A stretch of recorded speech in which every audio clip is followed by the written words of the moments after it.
Pemirsa, calon pendeta asal Nias yang sedang bertugas di Ogan Komering Ilir, Sumatera Selatan menjadi korban pemerkosaan dan pembunuhan 2 orang lelaki bertopeng.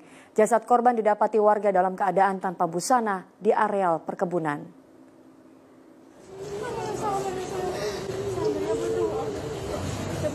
Isak tangis teman-teman korban menyelimuti kedatangan jasad MZ, calon pendeta berparas cantik yang menjadi korban pemerkosaan dan pembunuhan saat tiba di Rumah Sakit Bayangkara Palembang untuk diautopsi.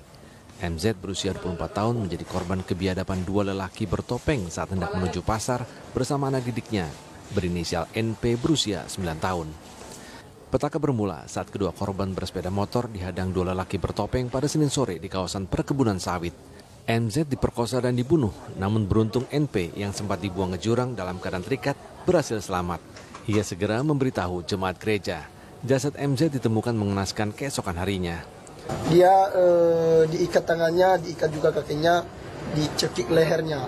Jadi ketika itu dibuang dia, jadi dianggap udah mati. Nah waktu itu ya mujizat Tuhan Yesus, jadi terbukalah tangannya. Jadi dia datang, dia lari-lari, dia tidak mau tahu menau lagi.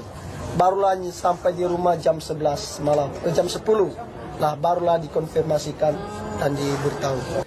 Kepolisian masih mengumpulkan barang bukti seperti pakaian korban dan keterangan saksi. Diduga pelaku mengambil handphone dan sisa uang belanja korban. Dugaan sementara yang bersangkutan dilakukan diperkosa terlebih dahulu baru dibunuh. Korban MZ sejak setahun terakhir menjalani ikatan dinas sebagai calon pendeta dan tinggal di mes gereja bersama 4 calon pendeta lainnya. Ajmal Rokian melaporkan dari Palembang.